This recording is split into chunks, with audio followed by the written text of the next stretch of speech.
बुद्धं नमामि धम्मं नमामि धम्मं नमामि संघं नमामि संघं नमामि नमो तस्स नमो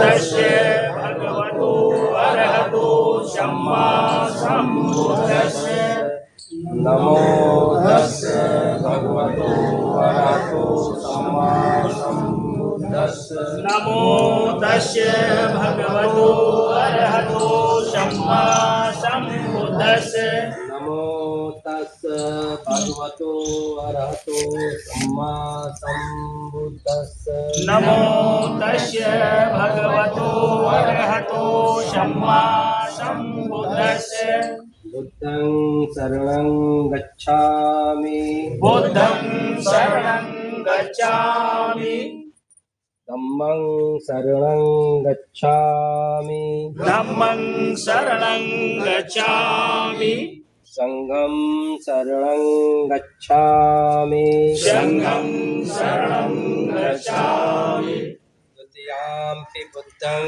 शरणं गच्छामि द्वितीयम्पि बुद्धं शरणं गच्छामि द्वितीयाम्पि धम्मं शरणं गच्छामि द्वितीयम्पि धम्मं शरणं गच्छामि द्वितीयाम्पि संघं शरणं गच्छामि द्वितीयम्पि संघं शरणं गच्छामि तृतीयाम्पि बुद्धं शरणं गच्छामि तृतीयम्पि बुद्धं शरणं गच्छामि तृतीयाम्पि धम्मं शरणं गच्छामि तृतीयम्पि धम्मं शरणं गच्छामि तृतीयाम्पि संघं शरणं गच्छामि तृतीयम्पि संघं शरणं गच्छामि पाणातिपाता वीर्मणि पाता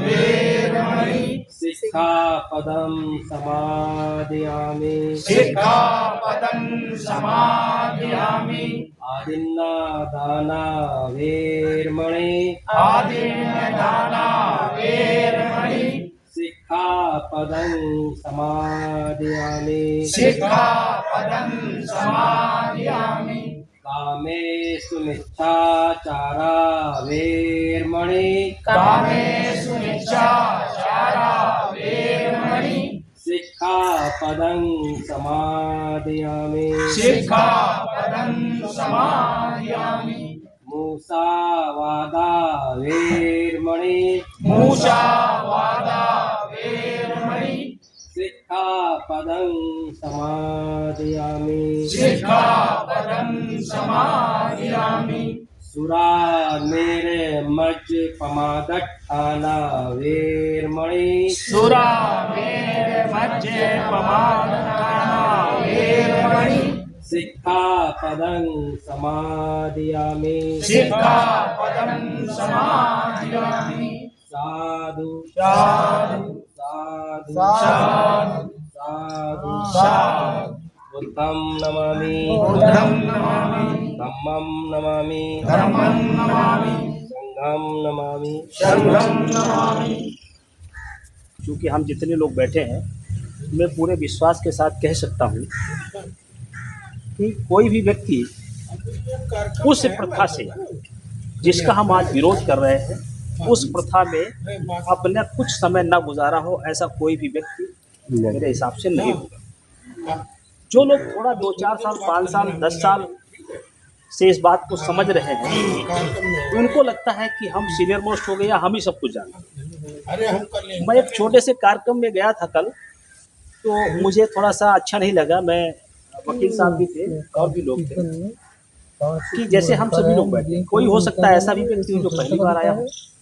पहली बार व्यक्ति आया है, उसको यदि वो बात नहीं समझ में आ रही तो ये जिम्मेदारी, नैतिक जिम्मेदारी हमारी आपकी है तो उसको हम कैसे समझें। यदि ये कह दिया जाए, यदि उसने प्रश्न कर दिया, जो व्यक्ति प्रश्न करेगा निश्चित रूप से यदि आप संतुष्ट कर देंगे तो आपका अनुसरण करेगा, और यदि आप उसको संतुष्ट नहीं कर पाए तो आपका विरोध करेगा। ये अपने अंदर काबिलियत हमें आपको पैदा करनी है कि हम अपनी बात, जो हम सही बात समझाना चाह रहे हैं, तो उसको समझा, यदि समझा सकते हैं समझा देंगे, नहीं समझाएंगे तो हम किसी और की मदद लेंगे, हम उसको समझाने का प्रयास। तो कल ऐसा मैं एक मीटिंग में था शाम को 5 बजे, वहाँ पर दिल्ली से एक टीम आई थी। उन्होंने सीधे बोला, किसी ने आपस में चर्चा की, बोले आप उठिए। उठ गए वो। उठने के बाद बोली आपका घर किधर है? बोले इधर। बोले आप चले जाओ। ये मैं कल शाम की बात है, शाम 7 बजे की। और वहाँ पर फिर अभी आनंद जी आ रहे हैं, आनंद जी थे, उनको बुलाया, बच्चों ने बुलाई, बच्चा आया, उसको फिर बिठाया गया। हमने कहा बैठ, शांत हो गया। कारण क्या है कि वो चाहे बच्चा इतना बड़ा हो, उसके दिमाग में ये बात बैठ जाएगी कि अम्बेडकर और बुद्ध के अनुयायी लोग ऐसे होते हैं कि मानवता को नहीं जानते। तो मुझे लगता है हमारा मिशन कहीं ना कहीं वहीं से मूवमेंट ले लेता है, वो बच्चा हमारा विरोधी हो जाएगा। तो मैं सभी से निवेदन करता हूँ कि हो सकता है कि यहाँ पे जितने लोग हैं, जो व्यक्ति बोलने के लिए यहाँ हिचक रहा है, उसके विचार हम सब में से उत्तम हो। तो पहली बात, हम अपने सभी लोगों से निवेदन करते हैं कि अपना विचार लोगों के सामने जरूर प्रस्तुत करें। कोई जन्म से यहाँ पे परिपक्व होकर नहीं आया है, हम और आप यहीं पे सब सीखते हैं और यहीं पे सीखना है। तो आज हम आपसे एक बात सीखेंगे, कल हम किसी और से सीखेंगे, हमारे पास लोगों की अच्छी आदतों का, अच्छी बातों का संग्रह हो जाएगा, तो हम लोगों को दिशा दिखाने लायक होंगे। जितनी पुस्तकें हैं, कोई भी व्यक्ति इन पुस्तकों को सुनने वाला, सुन के जानने वाला, वो भी तो एक विद्वान हो सकता है। लेकिन क्या है, वो बहुत से लोग ऐसे अध्ययन किए हुए, लेकिन वो अपने विचार अभिव्यक्ति नहीं कर पाते हैं, तो वो विचार नहीं पहुंच पाते। बाबा साहब ने क्यों ये सब पुस्तकें लिखी कि हमारे ना रहने के बाद आपको दिशा निर्देशन इन किताबों से मिल पाए। तो मैं सभी लोगों का स्वागत करता हूं कि हम सभी लोग यहाँ पर जो हैं, मुझे ऐसा लग रहा है कि किनारे नहीं आ गया, वही है। इस बात का ख्याल रखें कि हमारे बगल में बैठा हुआ व्यक्ति हमसे ज़्यादा विद्वान है, और विद्वान तब तक, जब तक वो मुंह नहीं खोल रहा है, तब तक आप क्या जानो उसके अंदर क्या है। बगल में बैठे आदमी बता सकते कितना पढ़ा लिखा है, आपसे ज़्यादा पढ़ा कि कम पढ़ा लिखा। हम लिबास देखते हैं, एक कुर्ता पहन लिया और ऐसे तो हमके नेताजी आ गए। नेताजी से ज़्यादा आप जानते हैं, इसलिए आप अपने आप को कहीं भी किसी मायने में कमज़ोर ना आके, आप वो श्रेष्ठ आदमी है कि आपके पीछे कारवां चल सकता है। और इसी उद्देश्य से ये कार्यक्रम रखा गया है। देखिए, इसमें लिखा है कि बुद्ध, अम्बेडकर और महापुरुषों के अनुसरण करने वाले संगठनों द्वारा, ये किसी एक व्यक्ति का कार्यक्रम नहीं है, ये हम सब लोग वो भीम के सिपाही हैं, जो सब लोग इसलिए संकल्पित हैं, प्रशिक्षित हैं और अपने आप में से जागरूक हैं। वो सारे लोग यहाँ पे एकत्र हैं। और ये कार्यक्रम विशेषकर इसलिए 11 बजे के बाद रखा जाता है कि हर लोगों की अपनी अपनी संस्थाओं का कार्यक्रम बिल्कुल बाधित ना हो। इस वजह से इस कार्यक्रम को हम लोग यहाँ रखते हैं। और हमारे बीच में कर्पूरी सेना के महानायक परम आदरणीय श्याम नारायण सिंह जी हमारे बीच में है। मैं उनका तहे दिल से स्वागत करता हूं। उन्होंने भी अभी 2 दिन पहले कर्पूरी ठाकुर साहब की जयंती मनाई।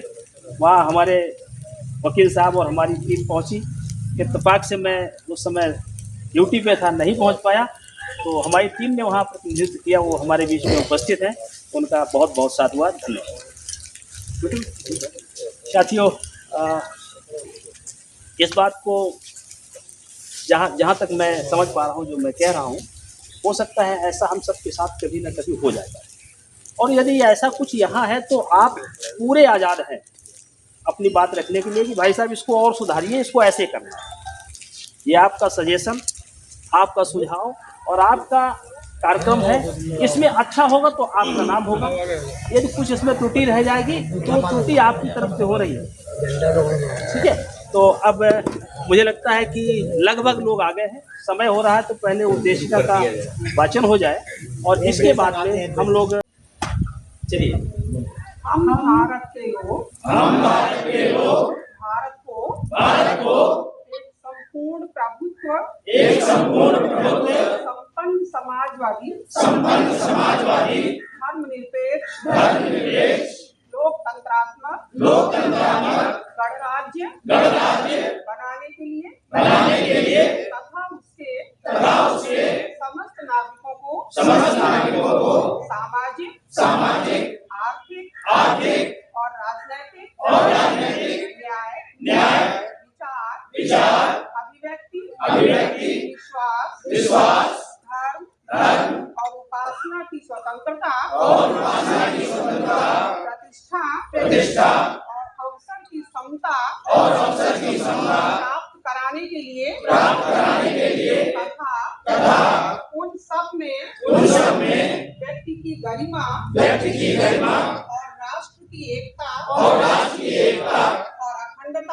अखंडता सुनिश्चित करने वाली बंधुता बढ़ाने के लिए दृढ़ संकल्प होकर अपनी इस संविधान सभा में आज तारीख 26 नवंबर 1949 को एतद द्वारा इस संविधान को अंगीकृत अधिनियमित और आत्मार्पित करते हैं।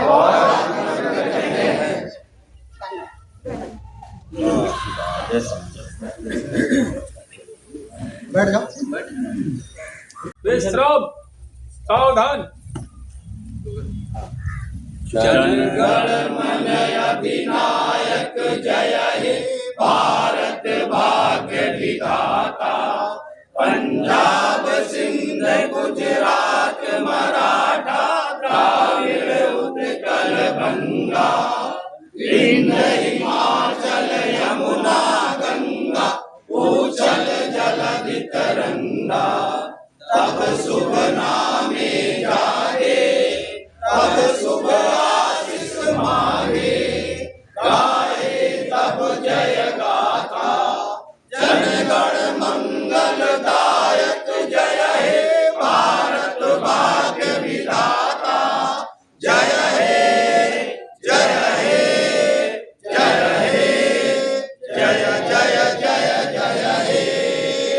भारत माता की जय भारत माता की जय, भारत माता की जय, वंदे वंदे वंदे बाबा साहब दिवस गणतंत्र दिवस बाबा साहब अमर रहे, बाबा साहब अमर रहे, बाबा साहब अमर रहे।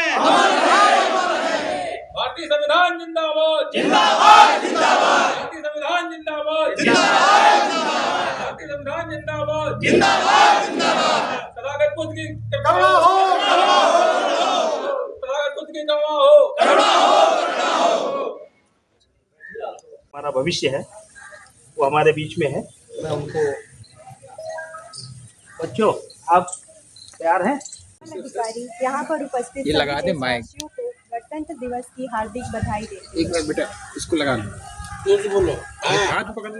मैं कोमल अधिकारी यहाँ पर उपस्थित सभी देशवासियों को गणतंत्र दिवस की हार्दिक बधाई देती हूँ। आज हम एक महत्वपूर्ण दिन मनाने के लिए यहाँ पर एकत्रित हुए हैं।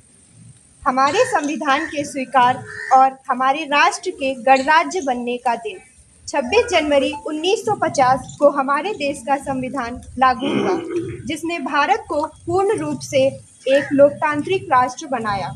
भारत का संविधान दुनिया का सबसे बड़ा लिखित संविधान है। डॉक्टर बाबा साहब के नेतृत्व में बना हमारा संविधान हमें समानता, स्वतंत्रता और न्याय का अधिकार देता है। उनकी कड़ी मेहनत और त्याग के कारण ही आज हम एक स्वतंत्र और लोकतांत्रिक देश में रह रहे हैं। जब हम अपने राष्ट्रीय ध्वज को ऊंचा फहराते हैं तो हमें उन मूल्यों की याद आती है जो हमें जोड़ते हैं: न्याय, स्वतंत्रता और समानता। हमारा संविधान आशा की किरण है जो हमें एक उज्जवल भविष्य की ओर ले जाता है।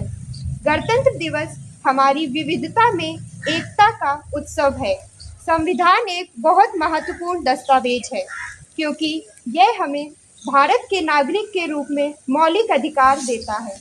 यह हमें बताता है कि हमारा धर्म, जाति या भाषा कोई भी हो, हम सभी समान हैं। इसी पर मैं 2 लाइनें बोलना चाहूँगी।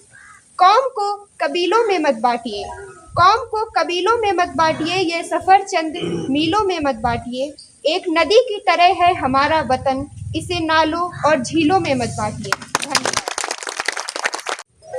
छोटी सी नन्ही मुन्नी बच्ची है आपके सामने, अतिशा। अतिशा बौद्ध है, आपके सामने कुछ स्पीच के माध्यम से या अपने विचारों के माध्यम से आप लोगों को गणतंत्र दिवस की शुभकामनाएं देना चाहेंगे। मैं उनसे निवेदन करूंगा कि वो अपनी बात करें। Happy Republic Day and Jai Bhim Namo Buddhaya to everyone present here. Today I, Atisha Bodh from 7th standard, present here to share some words on the occasion of 77th Republic Day. Today we are gathered here to celebrate the day in 1950 when India became a republic country and gave itself a constitution which was written by Dr. Bhim Rao Ambedkar. While Independence Day we celebrate our freedom, and while in Republic Day we celebrate our rights and duties. It is a day to remember that we are a nation of our languages, many languages, religions and cultures, yet we are bound together by one law. One constitution ensures that every voice matters. As we look towards the future in 2026, let us promise to be a better citizen. Let's stay disciplined, stay kind and proud of our heritage. Let us salute our heroes and heroines and our national flag. Jai Hind, Jai Bharat, Jai Samvidhan. सुन रहे थे एक जो प्रयास है, हम समझ सकते हैं कि ये प्रयास हमारे अंदर का हेजिटेशन कभी ख़त्म करेगा।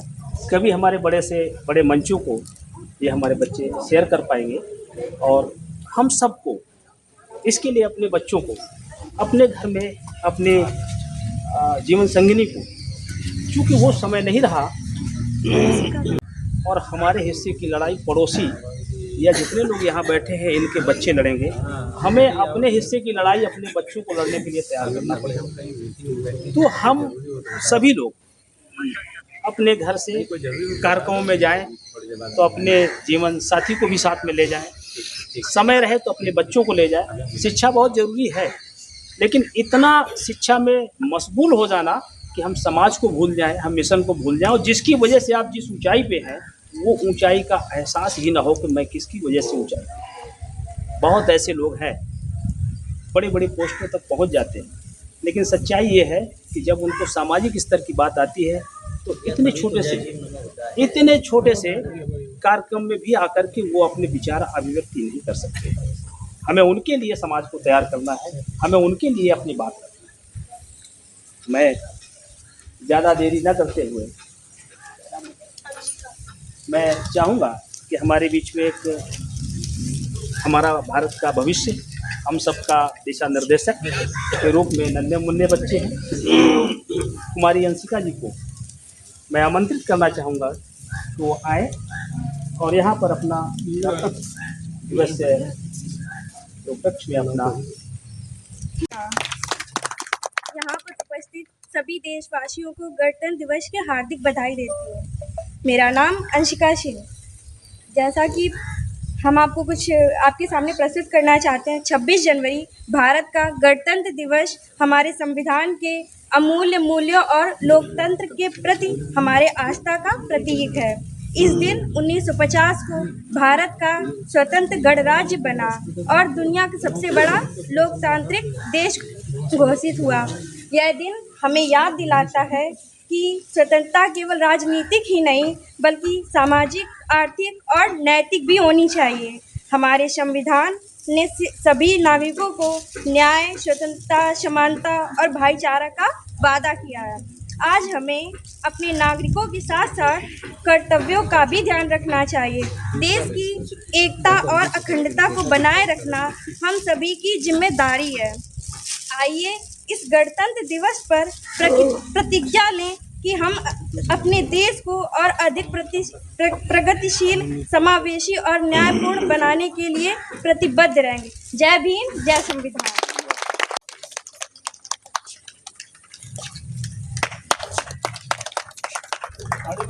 भाई आगे मैडम खड़ी हो, आप इधर बच्चों को आइएगा सर, आ जाइए, बच्चों को बीच में करना है।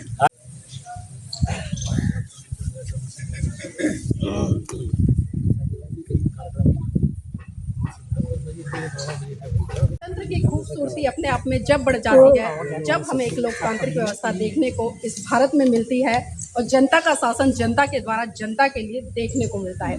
लेकिन विडंबना है कि आज़ादी के बाद और खासकर संविधान के लागू होने के बाद ना तो वो हमें खूबसूरती देखने को मिली, ना वो लोकतंत्र देखने को मिला, ना वो शासन देखने को मिला, ना वो प्रशासन देखने को मिला, और ना ही वो अनुशासन देखने को मिला।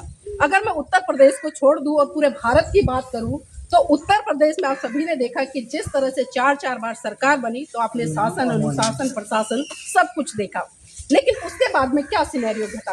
पूरे भारत देश में हम जाकर एक सर्वे करें या आकलन करें या चर्चा करें, आज ये बहुजन समाज, मैं 85% नहीं कहूँगी बल्कि 90% कहूँगी, 90% इस देश में स्थापित है। लेकिन विडंबना है कि इस लोकतंत्र की खूबसूरती को हम नहीं समझ पाए, जिस लोकतंत्र की खूबसूरती के लिए परम पूज्य बाबा साहब ने अपने 4-4 बच्चे कुर्बान कर दिए। ये संविधान हमें ऐसे ही नहीं मिला।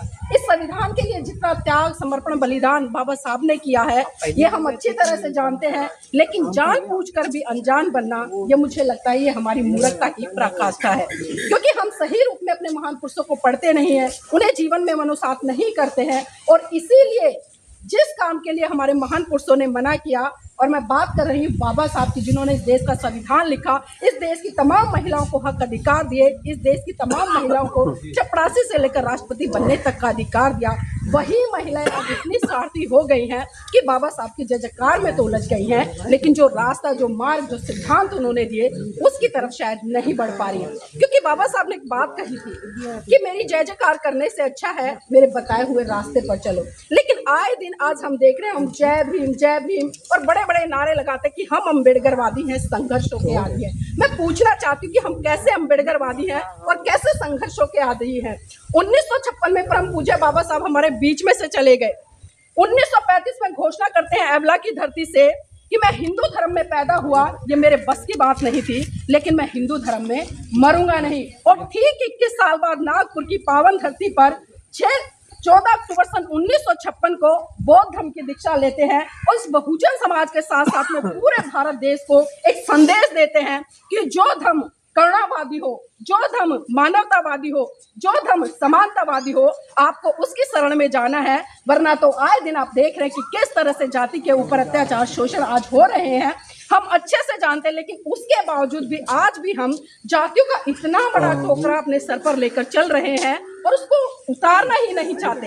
समझ में नहीं आता कि आखिर चल क्या रहा है। दूसरे कहते हैं, हम मान लेते हैं। दूसरों ने वर्ण व्यवस्था बनाई, हमने मान ली। दूसरों ने जाति बनाई, हमने मान ली। बाबा साहब ने संविधान दिया और इस देश के लोगों के लिए सबसे विशाल धम्म बुद्ध और उनका धम्म दिया, लेकिन हमने ना तो संविधान की ताकत को समझा, ना ही बुद्ध और उनका धम्म उसकी ताकत को समझा। भगवान बुद्ध साफ साफ कहते हैं कि ना ही वेरणे वेराणी समंतीद कुदाचनं अवेरन च समंती ऐसा धम्मो सनंतन। यानी कि इस संसार में वैर से वैर शांत नहीं होता है, अवैर से ही वैर शांत होता है। यही संसार का सनातन नियम है। लेकिन उस सनातन नियम को तो हमने समझा ही नहीं। हमने सनातन किसी और को समझ लिया, किसी और झंडे को समझ लिया, किसी और जय जयकार को समझ लिया। और बाबा साहब ने जिस सनातन की बात की, भगवान बुद्ध ने जिस सनातन की बात की, उस सनातन से तो आज हम कोसों दूर खड़े हैं। आप सभी देख रहे हैं, कहने के लिए आज हमारे पास में सबसे सशक्त जो एक शस्त्र है वो है संविधान। लेकिन उस संविधान की आज आए दिन धज्जियां उड़ रही हैं। बाबा साहब अकेले थे, उन्होंने आपके लिए भारत का संविधान दे दिया, उस संविधान में लोकतंत्र दे दिया, उस संविधान में आरक्षण दे दिया, महिलाओं के लिए तमाम हक अधिकार दे दिए, और इस पूरे भारत को एक चपरासी से लेकर राष्ट्रपति बनने तक का अधिकार दे दिया। लेकिन आज मैं देखती हूँ इस पूरे भारत में तमाम लाखों की संख्या में जज है जो बहुजन समाज से आते हैं, तमाम वकील है, तमाम डॉक्टर है, इंजीनियर, IPS है, DPS है, मतलब इतने बड़े बड़े पदों पर भी होकर आज हर कोने से आवाज आ रही है कि संविधान खतरे में है, संविधान खतरे में है, आरक्षण खतरे में है, लोकतंत्र खतरे में है। तो बताइए ये गलती किसकी है? ये गलती उन 3% लोगों की है या ये गलती इस बहुजन समाज के 90% से जो ऊपर लोग हैं उनकी गलती है? क्योंकि वो तो अपना काम कर रहे हैं। 3% लोग होकर आज पूरी ईमानदारी, पूरी निष्ठा, पूरे समर्पण के साथ काम कर रहे हैं। उनको पता है जो कर रहे हैं वो गलत है, आपको भी पता है कि वो जो कर रहे हैं वो गलत है, लेकिन कहीं ना कहीं हम जाने अनजाने में पूरा का पूरा ठीकरा उन पर फोड़ते हैं और क्या कहते हैं, अरे RSS कर रही है, अरे वो कर रहे हैं, अरे भारतीय जनता पार्टी कर रही है। लेकिन कभी अपने गलेवान में झांकते हैं कि हम कितनी ईमानदारी, कितनी निष्ठा, कितनी समर्पण के साथ में एक लोकतंत्र की खूबसूरती को बचाने के लिए काम कर रहे हैं? मुझे तो लगता है नहीं कर रहे। मैं ईमानदारी से कह रही हूँ, मुझे नहीं लगता कर रहे हैं। यहाँ पर आप खुद आकलन कीजिएगा, जो पुरुषों की संख्या और महिलाओं की संख्या है बराबर भी नहीं है। बराबर भी नहीं है। बाबा साहब ने संविधान में पहला ही अधिकार दिया, समानता का अधिकार। तो क्या ये समानता है? हम कार्यक्रमों में जाते, गाड़ी उठाते, बाइक उठाते, खुद अकेले निकल लेते हैं, लेकिन अपने घर की बहन बेटियों को घर छोड़ आते हैं। और घर छोड़ कर आते तो फिर क्या होता है? वही हमारे समाज की बहन बेटियां उन कर्म कांडों में, उन रीति रिवाजों में, उन पाखंडवादी कर्म कांडों में उलझी नजर आती हैं, जिससे कि हमारे महान पुरुषों ने हमें निकलने के लिए प्रेरित किया। खाली बाबा साहब नहीं, इनके बाद में आपने देखा बहुत सारे महान पुरुष आए, इनसे पहले बहुत सारे महान पुरुष आए, और सभी का एक तरह से प्रहार रहा पाखंडवाद पर, रूढ़िवादी परंपराओं पर, और शिक्षा के लिए उन्होंने प्रेरित किया। चाहे मैं संत गाड़गे जी की बात करूं, या मैं पेरियार जी की बात करूं, या ललित सिंह यादव जी की बात करूं, या जगदेव प्रसाद कुशवाहा जी की बात करूं, या मैं साहब मनोहर कांशीराम जी की बात करूं, किसी की भी बात कर लूं, शिक्षा के लिए उन्होंने प्रेरित किया। लेकिन बाबा साहब एक बात कहते थे कि मैं किसी भी समाज की उन्नति इस बात से आंकता हूं कि उस समाज की महिलाएं कितनी शिक्षित है। लेकिन आज क्या हमारे समाज की महिलाएं शिक्षित हो रही हैं? बिल्कुल हो रही हैं। लेकिन शिक्षित कैसी हो रही हैं? डिग्रियां लेती हैं, डिग्रियां लेकर नौकरियों पर चली जाती हैं, और उसके बाद में वही कर्मकांड, वही पूजा, वही अवैज्ञानिक काम करती नजर आती है, जिनसे कि उनका कभी भला नहीं हो सकता। और जिस महामानव ने अपने 4 बच्चे कुर्बान करके आपको इतना अच्छा जीवन दे दिया, इतना सुंदर जीवन दे दिया, आपको वोट रूपी एक ताकत दे दी कि आप इस देश के हुक्मरान भी बन सकते हैं, लेकिन आपने उसकी ताकत को भी नहीं समझा। बाबा साहब के जीवन संघर्ष से जुड़ी मैं 2 घटना पर जरूर प्रकाश डालना चाहूंगी, क्योंकि यहाँ पर मेरे पुरुष साथी और छोटी छोटी बेटियां भी बैठी हैं, देश का भविष्य है, और मैं चाहती हूँ कि कम से कम आने वाले हमारे देश का ये भविष्य है, बाबा साहब के त्याग, समर्पण, बलिदान को समझे। बात उस समय की है जब परम पूज्य बाबा साहब बम्बई हाई कोर्ट में प्रैक्टिस कर रहे थे। अचानक उनके पास खबर पहुंची कि साहेब, आपका बेटा राज रतन बहुत बुरी तरह से बीमार है और अपने जीवन की अंतिम सांसें ले रहा है। ये बात सुनकर परम पूज्य बाबा साहब घर दौड़े आए, और जैसे ही बाबा साहब ने अपने बेटे राज रतन को गोद में उठाया, राज रतन ने बाबा साहब की गोद में ही दम तोड़ दिया। ये मंजर देखकर माता रमाबाई बिलक बिलक कर रोने लगी, और साहब का कॉलर पकड़कर कहने लगी कि साहेब बस कीजिए, बस कीजिए साहेब, बस कीजिए।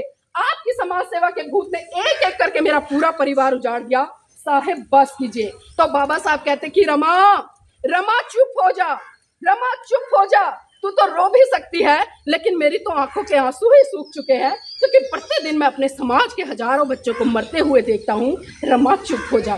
तो माता रमाबाई फिर कहती है कि साहेब, साहेब मैं आज फिर चुप हो जाऊंगी, लेकिन आप मुझे एक बात बता दीजिए कि जब जब आप अपने बेटे राज रतन को गोद में खिलाया करते थे, तो बड़े हर्षोल्लास के साथ कहा करते थे कि रमा, रमा मेरा बेटा राज रतन बड़ा होकर एक दिन इस देश पर राज करेगा। तो साहेब, आज राज रतन तो इस दुनिया में रहा नहीं, अब मुझे ये बता दीजिए कि बड़ा होकर अब इस देश पर राज कौन करेगा। समझ रहे हैं? तो बाबा साहब राज रतन के पार्थिव शरीर पर हाथ रखकर कसम खाते हैं और कहते हैं कि रमा, रमा मैं भारत देश में एक दिन ऐसा काम करके जाऊंगा कि भारत की हर रमा की कोख से जन्म लेने वाला राज रतन इस देश पर राज करेगा, इस देश पर राज करेगा।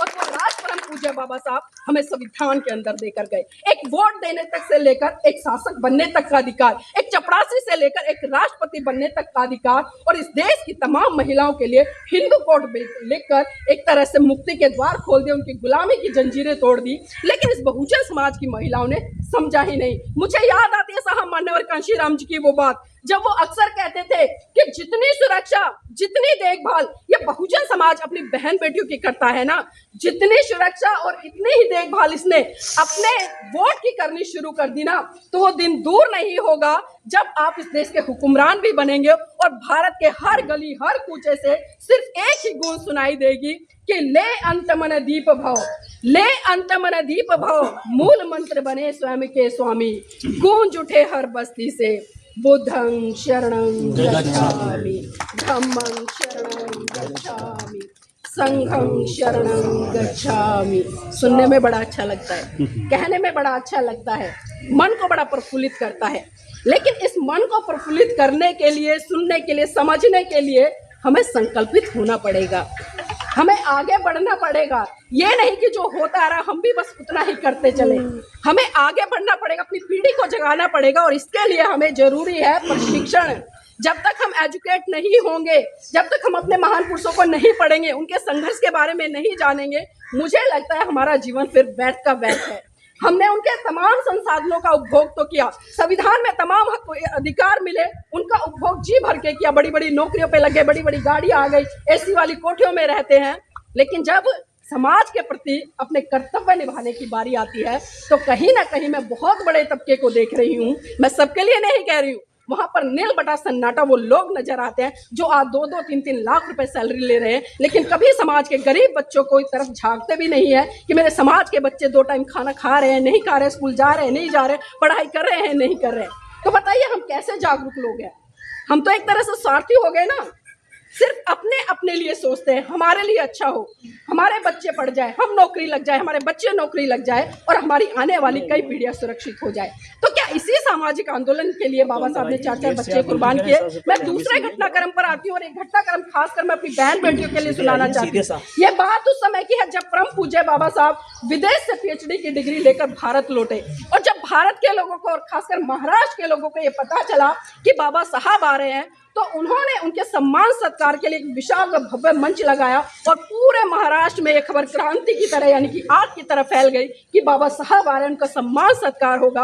और जब ये खबर उड़ते उड़ते माता रमाबाई के पास पहुंची तो वो भी प्रफुल्लित हो गई, उनका भी मन आनंद से भर गया कि अरे मेरे साहब आ रहे हैं, उनका सम्मान सत्कार होगा, तो क्यों ना मैं भी उस पल को, उस क्षण को अपनी आंखों से देखूं जब लाखों की भीड़ हो और मेरे साहेब का सम्मान सत्कार हो रहा हो। मेरी बहनों, आपको जानकर आश्चर्य होगा कि माता रमाबाई के पास में एक भी ऐसी साड़ी नहीं थी जिसको वो पहनकर बाबा साहब के सम्मान सत्कार कार्यक्रम में जा सके। बाबा साहब, माता रमाबाई ने पूरा घर खंगाला, उन्हें ट्रंक में से एक साड़ी मिली और वो साड़ी क्या थी? एक बार साहू जी महाराज ने सम्मान कर वो बाबा साहब के सम्मान सत्कार कार्यक्रम में पहुंच गई। अब एक सवाल है मेरा, बताइए जब किसी महिला के पति का सम्मान सत्कार कार्यक्रम हो रहा हो तो उस महिला को कहाँ होना चाहिए? कहाँ होना चाहिए? उनके बगल में स्टेज पर होना चाहिए, मंच पर होना चाहिए, अगर मंच पर नहीं है तो कम से कम मंच के सामने होना चाहिए। लेकिन आपको जानकर आश्चर्य होगा कि माता रमाबाई ना तो बाबा साहब के साथ में मंच पर थी और ना ही मंच के सामने जो कुर्सियां बिछी थी, पहली लाइन, दूसरी लाइन, तीसरी लाइन, दूर दूर तक कहीं माता रमाबाई नजर नहीं आ रही थी। बाबा साहब भी भाषण दिए जा रहे थे, टकटकी लगाकर भीड़ में निहार रहे थे कि इतना बड़ा जन सैलाब उमड़ा है, कहीं तो मुझे मेरी रामू दिखाई दे, लेकिन रामू कहीं दिखाई नहीं दे रही थी। बाबा साहब का भाषण जैसे जैसे अंतिम दौर की तरफ जा रहा था तो बाबा साहब की नजर भीड़ के पीछे एक पेड़ था और उस पेड़ के पीछे एक महिला चुपके से निहार रही थी, वहां पड़ी। बाबा साहब बिना कुछ कहे समझ गए कि भीड़ के पीछे जो पेड़ है, उस पेड़ के पीछे जो महिला खड़ी है, जो चुपके से निहार रही है, वो कोई और नहीं बल्कि वो मेरी रामू है। और वो इतना भी जानते थे कि वो मंच के सामने क्यों नहीं आई। तो सोचिए मेरी बहनों, जिस माता रमाबाई ने अपने जीवन में कभी कोई कीमती, सुंदर, महंगी साड़ी नहीं पहनी, उसी माता रमाबाई के त्याग, समर्पण, बलिदान के कारण आज भारत देश की तमाम महिलाएं और खासकर बहुजन समाज की महिलाएं 100 रुपए से लेकर 1-1 लाख रुपए तक की साड़ियां पहन रही हैं। तो मैं नतमस्तक करती हूँ ऐसी माता रमाबाई को। और जब जैसे ही बाबा साहब का भाषण खत्म हुआ ना, तो बाबा साहब सीधा भीड़ को चीरते हुए माता रमाबाई के पास पहुंचे और उनका हाथ पकड़कर बोले कि रमा मुझे माफ करना, रमा मुझे माफ करना, रमा ऐसा नहीं है कि मैं तेरा साजो श्रृंगार नहीं कर सकता, रमा ऐसा नहीं है कि मैं तुझे एक से सुंदर एक कीमती साड़ी नहीं पहना सकता, रमा ऐसा नहीं है कि मैं तुझे आभूषणों से नहीं ला सकता, लेकिन रमा जितनी जिम्मेदारी मेरी तेरे प्रति है ना, उससे कहीं ज्यादा जिम्मेदारी मेरी भारत देश की प्रत्येक महिला के प्रति है जिसको ठीक से शरीर ढकने के लिए वस्त्र भी नहीं मिलता। तो सोचिए मेरी बहनों, सोचिए जिस माता रमाबाई ने इतना बड़ा त्याग, समर्पण किया, आपने 4-4 बच्चे कुर्बान कर दिए समाज के लिए, इस देश के लिए, लेकिन आज हम इतने स्वार्थी हो गए कि माता रमाबाई के त्याग, समर्पण, बलिदान को भूल बैठे और अपने निजी स्वार्थों में उलझ गए। आज मैं एक संकल्प लेना चाहती हूँ खासकर महिलाओं से और अपनी बहन बेटियों से, जिस दिन आप लोगों ने माता रमाबाई के जीवन का अगर 10% भी जीना शुरू कर दिया ना, तो आज मैं उत्तर प्रदेश कानपुर की पावन धरती पर एक गारंटी के साथ कह रही हूँ कि इस भारत देश में एक नहीं बल्कि फिर से हजारों अम्बेडकर पैदा हो जाएंगे। लेकिन जरूरत है माता रमाबाई के त्याग, समर्पण, बलिदान को समझने की। समय का लग रहा है मुझे अभाव कम है, आदरणीय जी बार बार आ रहे हैं, तो मैं बस इतना ही कहूंगी कि देखना बहुत कुछ है, देखना बहुत कुछ है, देखते रहिए, करना बहुत कुछ है, करते रहिए। समाज आज भी बलिदान मांगता है, पर सच तो यह है मेरी माताओं, मेरी बहनों, मेरे पिता तुल्य भाइयों, आज आपसे आपकी जान नहीं बल्कि आपका ईमान मांगता है, आपका ईमान मांगता है। जय भीम, नमो बुद्धाय, जय